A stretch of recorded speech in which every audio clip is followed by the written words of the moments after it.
Hello, everyone, and welcome to Blog Runner Everything, and welcome back to the podcast for what will be my first really podcasty upload in a while, like a podcastly appropriate length. It's been a minute since I've had an upload that's been longer than 12, 13, 15 minutes, and I just really wanted to sit down and just talk so I can give you my thoughts on a few things, such as the way that Barcelona are playing right now, at least in comparison to how I had said in my previous upload where I was talking about how Barca would start playing. Just comparing, is that unfolding? And spoiler alert, that's not what's going on right now. And yeah, there's a lot going down there. Things like, suspensions with Rafinha, injuries to Pedri, emergence of Lamine, signing of João Felix. Yeah, there's a lot to talk about there. So we'll get into all of that and how exactly it impacts the team, I think. Maybe I'll give as well just a brief little summary on the transfer window and as far as how well I think Barcelona did. And I want to start with what we can perhaps call an update in as far as the injury status of some of our players. We do know that Pedri, of course, and Araujo at the moment are not available for selection for FC Barcelona. And it seems like that's going to remain the case for Pedri at least until, round about the time that we're playing Athletic Bilbao, which will be basically the La Liga match that comes right before the first Clásico of the season. And as for Araujo, it looks like he's still going to be out for at least the next maybe 3 or 4 fixtures. Probably, let's say the rest of September, we're not going to see Araujo. Probably see him coming back. Probably during the first week of October is when we're likely to see Ronald Araujo return. So that's something which you have to keep in mind. The club is, of course, decided to take the most cautious route possible in as far as the player's recovery. And in particular, to be honest, I'm more concerned about Pedri in this case because it's a recurring injury and that's not something you want to see for a player, especially one as young as he is. Recurring injuries, those are things that are supposed to start coming up when you're later on in your career, like we've seen with Sergio Roberto having those. And you can see just how much they have impacted on his performance levels, right? Going from Sergio Roberto in 2017 to 2018 to Sergio Roberto in 2020. It's a huge fall off. So, hopefully this more cautious approach with Pedri will also mean, not playing him for longer periods than are necessary, regardless of what Barca's results are looking at the moment, whether or not the game is still at 0-0. If it's time to pull him off, just pull him off and give him rest. We're still going to need him in future, right? We can figure out everything else between here and then. And hopefully, like I said, this whole approach Barcelona are going to be taking now is going to finally give this kid the break that he needs, because it's without a doubt Barcelona's fault that he's suffering these injuries. During his first season, he played literally every game that he could, right? And he had no issues. But it's because of the same thing that he was played in literally every game for 80 plus minutes. And his body was still young, his body was still developing, and he could be suffering some of the consequences of that. Sorry, he's definitely suffering the consequences of that. So hopefully Barca can, just correct that error. I mean, we've got at least Gundogan now, and we do have kids as well, like Fermin Lopez, who should be getting more minutes, to be quite honest, so he can at least be at the required level when the team needs him. But anywho, that's something else for probably another time for us to talk about. Okay, so up next, the thing that I would want to talk about, which is probably, I think, for me, the most pressing issue maybe in this upload or in this episode of the podcast, it's to do with Barcelona's football, the way Barcelona are playing at the moment. Now, I went into a bit of details on this in my previous upload, which was basically my post-match rant, for that performance against Osasuna and what we were seeing there. And in effect, it's the lack of progression that we're seeing from Xavi Hernandez, and this really just crippling reliance on what we can just call a comfort zone of a tactic with the four midfielders. Now, one side of the argument is that Xavi Hernandez is using that four midfielder system because he wants to be able to get the best out of Frenkie de Jong. And you can't argue with the results, right? Since Barca switched to those four midfielder system, Frenkie de Jong has played his best football in a Barcelona jersey and has really looked like that guy who we saw at Ajax again. Yeah, he's looked good. That's without a doubt a fact of the matter. But the problem that this has brought up is that it's overall made Barcelona a less potent attacking team. And I know people are going to point to the fact like, wait, hold on. Okay, Barcelona is still averaging an XG of like 2 per game, and they're wasting a lot of chances. They're the team that has created the most big chances in La Liga so far this season, and they're also the team that has missed the most big chances this season. So probably that would mean that the problem is just with the finishing department, which I would say, sure, that is part of it. Yeah, like definitely that's part of the issue. But the counter side to that is who are getting these chances, right? Who are these chances falling to? Because you'll be surprised to find that most of these chances are not falling at the feet of our forwards, but they're falling at the feet of our midfielders.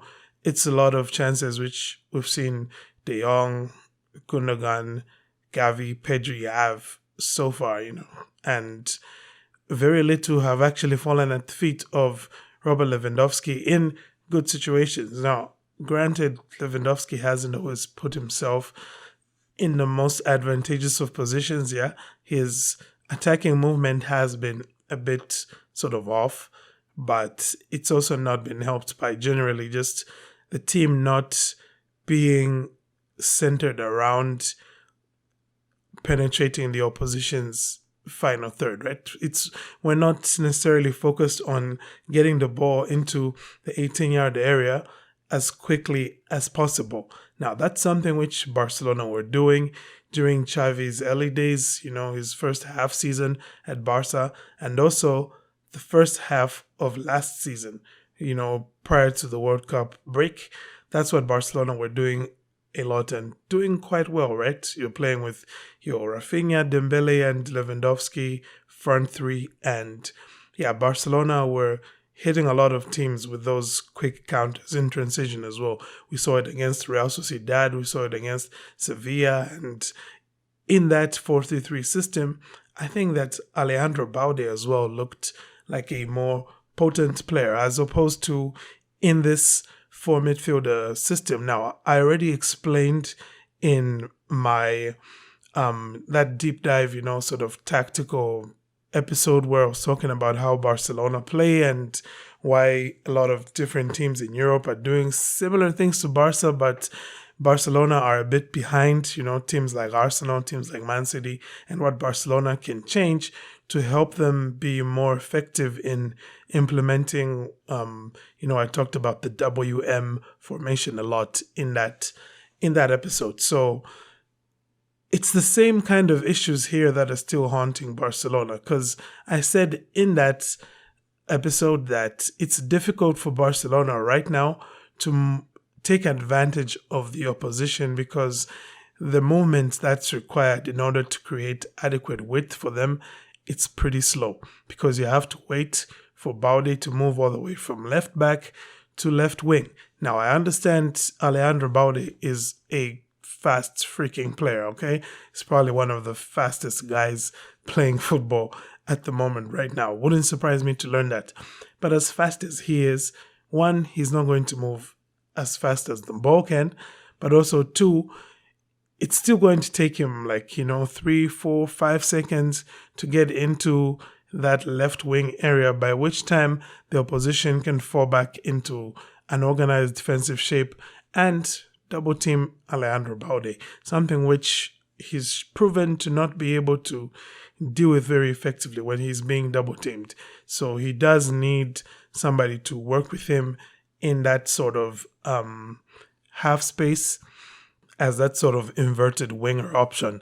And it was pretty exciting when we saw during preseason that Ansu Fati was, taking up those kinds of positions and was working well with Balde. But, Fati's gone off to Brighton. Wish him all the best there. Hope he can, rediscover that spark. Hope De Zerbi in particular can help him get back to his best. But without that option being available anymore, I mean, you could probably still argue that João Felix could do a similar job in that inverted winger role, but, it's a question of how well is he going to associate with Balde, I guess, and how, telepathic, in a way, can they get that combination going. But at the end of the day, it's still going to prove to be a bit of a frustrating thing for Barca if they're going to stick with four midfielders because, I love Xavi. Okay, kid has got so much heart and so much quality in not only, receiving the ball high up, but also, making those turns whilst on the ball and running at the opposition and also making runs beyond the striker. But he's just not a winger.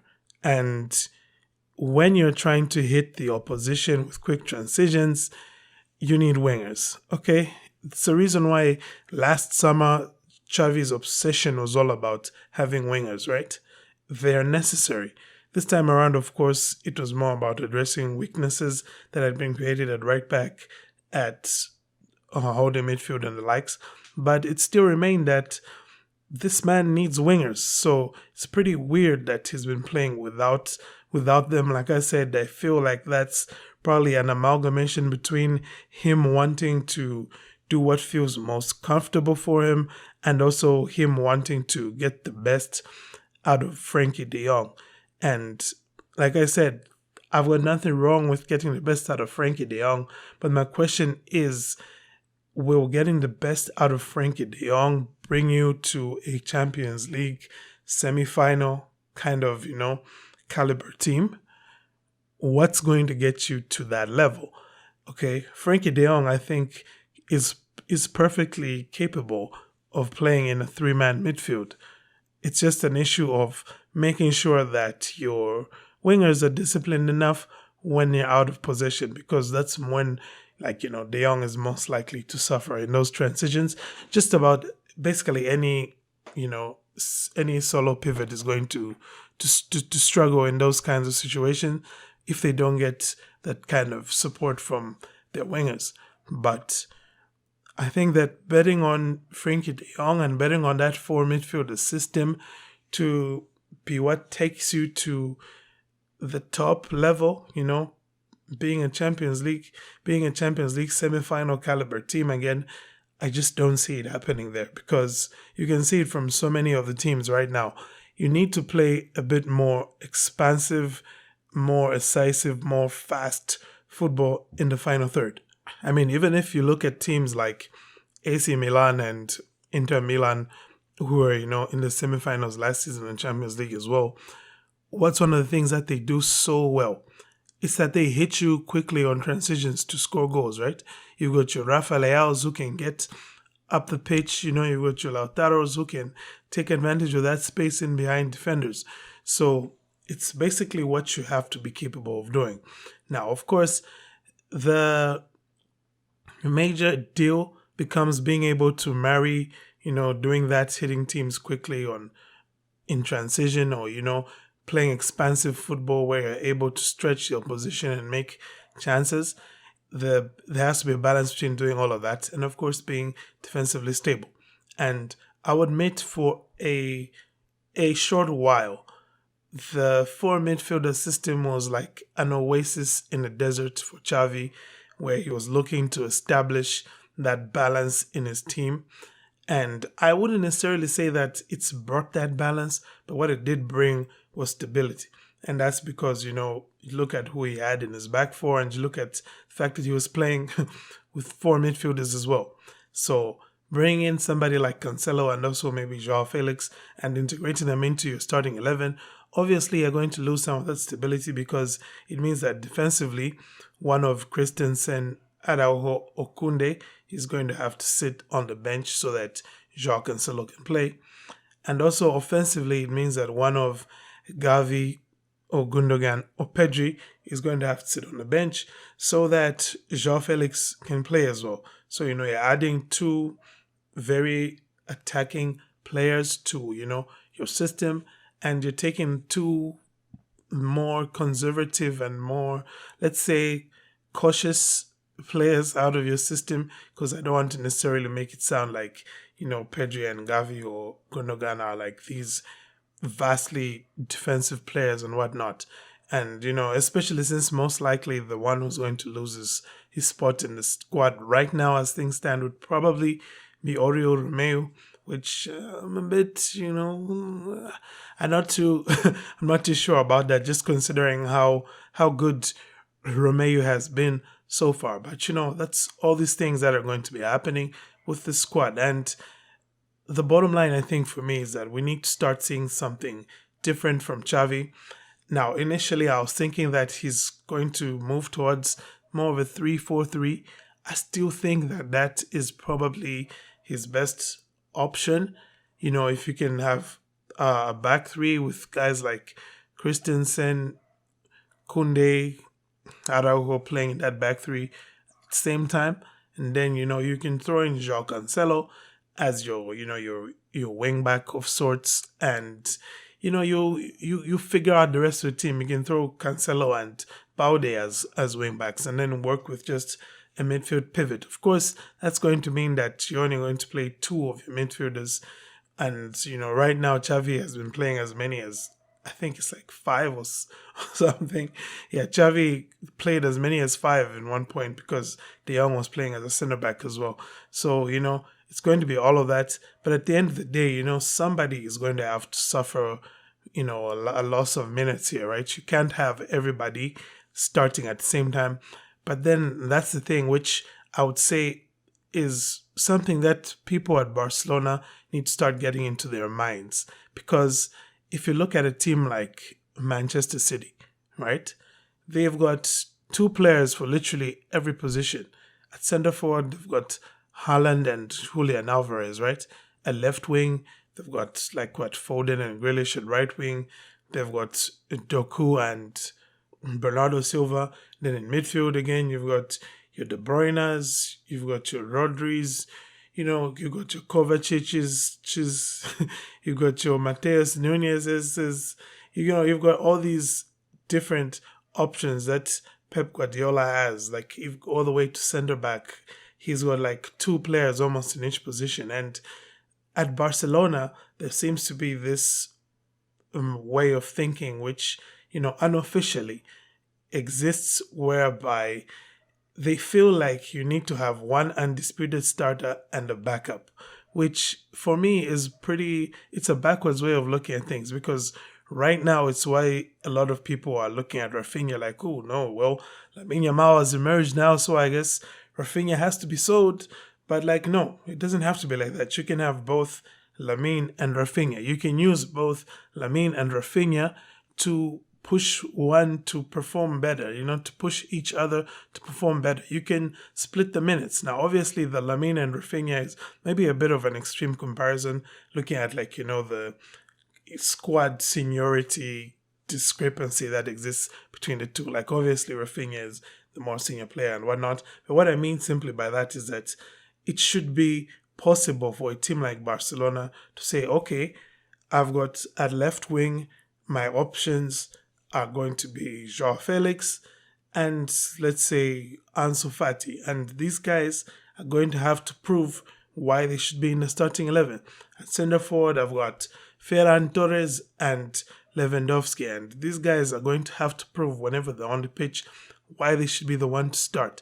And similarly, at right wing, you've got Lamine and you've got Rafinha. And they should, duke it out basically on the pitch. They should be starting based on not just their performances, but also on a share of minutes. Because one of the things that always comes to bite Barcelona in like the back is when your undisputed starter gets injured and now you have to depend on a guy who is his backup option, who knows is nothing more than a backup option, and regardless of how he performs, will just remain a backup option.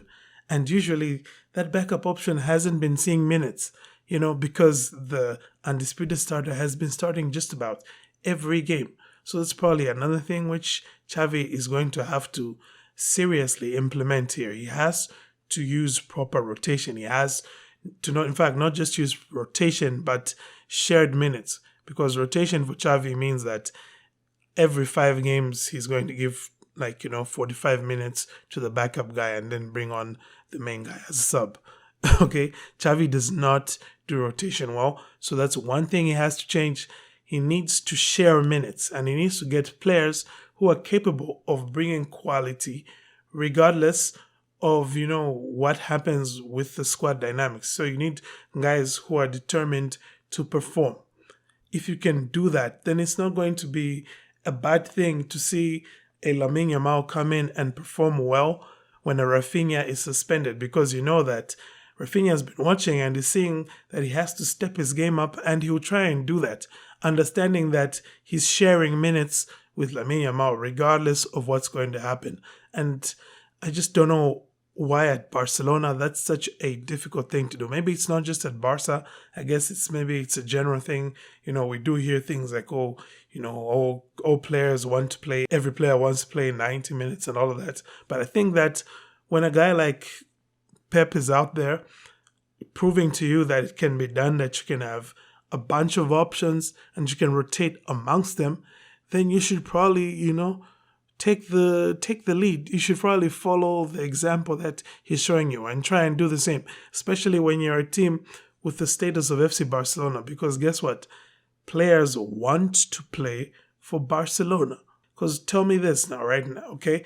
If Barcelona don't start adopting that similar mindset that Pep has, what exactly is going to happen once Vitor Roque joins this team in January? Is Vitor Roque just going to be sitting on the bench, waiting to come on as, a 15 minutes a game kind of guy to sub on for Lewandowski?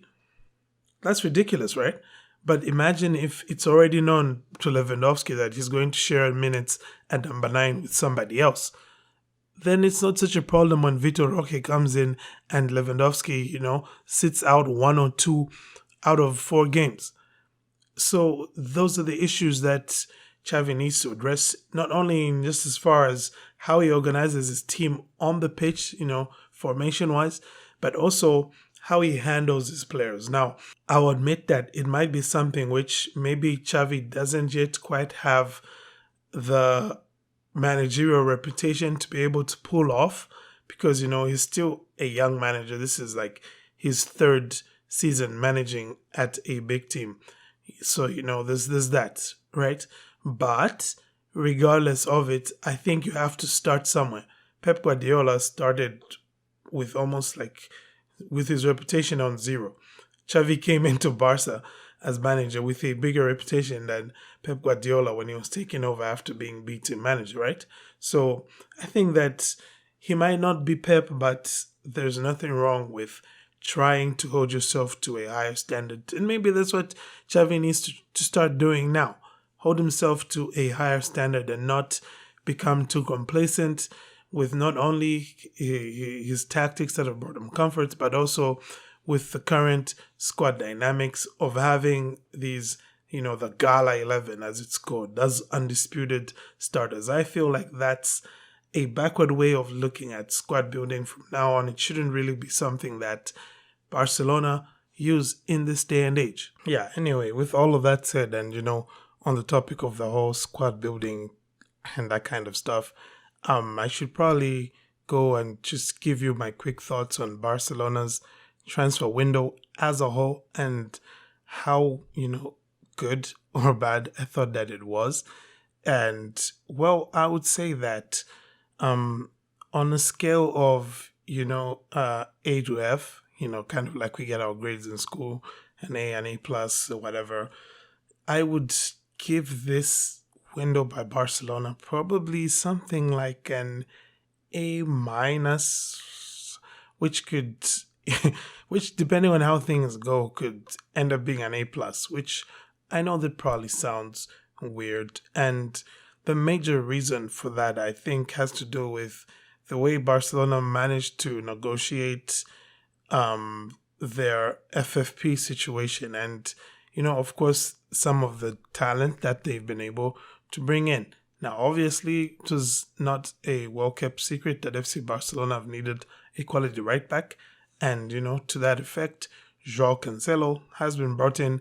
And in addition to that, we've also been able to bring in a player like Ilkay Gundogan, who, is going to add a lot of quality to our midfield, like we already saw, that brilliant assist he had for Pedri against Getafe, and also actually got the assist for Koundé against Osasuna. So, he's already on 2 assists from 4 games, which is not too shabby coming from, a midfield area.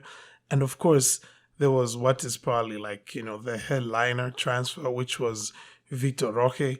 And, throw into that, Inigo Martinez and Oriol Romeu for, free and for dirt cheap. By the way, Gundogan as well on a free.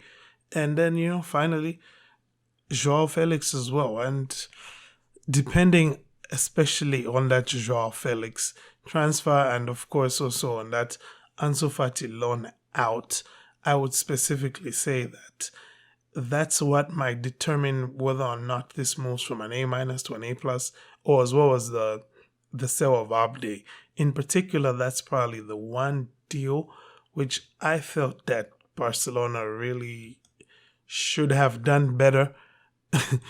I felt like selling Abde for as cheap as Barcelona sold him, for only basically just 50% of sell-on rights. That might not have been the shrewdest piece of business by Barca. Now, obviously, to be dependent on how well Abde does at Real Betis, I expect though that he should improve a lot better. I would have probably been more confident in those improvements if he had gone to Real Sociedad, because just look what they've done with Takefusa Kubo. But that aside, like I said, that those 3 transfers, João Felix in, Ansu and Abde out, I think are what are going to determine whether or not this is going to be an A minus or an A plus transfer window. I say it's an A without a doubt because of how Barcelona's finances have really just been turned around during this window here. With all of those exits taken into consideration, this summer Barcelona saved about 212 million euros. That's, for things like amortizations and salaries. And the cost, meanwhile, of the 5 new signings who've come in so far, the ones who've been registered, has been about 50.5 million in salaries and amortization. So the wage bill of Barca has, gone down to around 404 million at the close of the window, as compared to about 566 million when the window was starting. Now, of course, that includes things like the sale of Ousmane Dembele as well, which wasn't really planned for, but nonetheless has had a big effect in, bringing those wages down, as well as, of course, Ansu Fati's wages being taken on, like, primarily by Brighton. They're going to be paying 80% of his wages. So that has helped quite a bit. At the start of the window, Barcelona's total wage bill was 73% of Barca's total income. And now, with the season started, at the end of the window, it's down to just about 54%. So in terms just of the wizardry of the FFP, Alemany, Laporta, and I guess Deco as well, the work that they've done, that's how good it's been. Like, to take Barca from 73% of their income going to wages to just 54%. That, I think, is probably the cherry on the top. And like I said, it's definitely an A. I just don't know if it's an A minus or if it's an A plus, because we'll only know that basically come the end of the season, depending on how well Joao Felix performs, depending on, how good Abde and Fati turn out to be, whether out there at Brighton and at Real Betis. So, yeah, that's basically my thoughts there on the transfer window. And on Friday, a certain Lamine Yamal made his debut for Spain, and he came off the bench, came on against Georgia, came on with Spain already up by I think 6 goals or something. And he only went on and scored the 7th goal. He only went on and scored on his professional debut for Spain. So that now means that La Masia has produced the last 3 youngest scorers for Spain, which is, it's crazy. Like La Masia has really been on demon time the past 3 years, 2020, Ansu Fati became the youngest. 2022, Xavi became the youngest, and now Lamine Yamal is the youngest. Now, I don't know if it will physically be possible for someone younger than 16 days and 16 years and 30 odd days. I don't know if it would be physically possible for someone that young to go through the ranks and rise to first team level and start. But, I'm not going to put it past La Masia. It's like I said, La Masia has been on demon time, and it was great to see Lamine make his debut. And, hopefully he can just continue building on this, and he won't have too much expectation or pressure heaped on him. I mean, obviously it's bound to happen coming from an academy like La Masia, which has produced, the Messis, the Iniestas of this world. And, it probably won't help that he's a right winger who likes cutting in on his left foot, and who people are going to try probably at every turn to compare to Messi. And I'll probably have to confess here, being caught up in the emotion of the moment after that Villarreal win, I might have drawn comparisons to Messi as well. I take those back, not because I don't think he's that good, but because I think the more appropriate comparison actually, and the player who really does have a similar game to Lamine Yamal, I think, is probably Riyad Mahrez. And, if you just look at peak Mahrez, all the things that he was doing, and you look at what Lamine does, it's like, this isn't too dissimilar. Anywho, like I said, we're ending on that high, the Lamine Yamal debut and scoring, and I think that's basically going to be that. I've done enough talking, at least, to justify putting the name podcast at the end of of this episode of the podcast. So I thank you all. If you're still tuned in at this point, thank you. If you are not yet subscribed, please do follow the podcast wherever you're listening to it, and also on YouTube as well. You can find us there. You can find me there, really. Us is just me. Whenever you hear me say us, it's just me, really. So yeah, you can find me on YouTube as well, and also on Instagram. It's same, Blaugrana, everything. Just search for that on Instagram. You find it there, and hopefully we can have more interactions. And I thank you again for tuning in. Have a great day, and Forza Barca.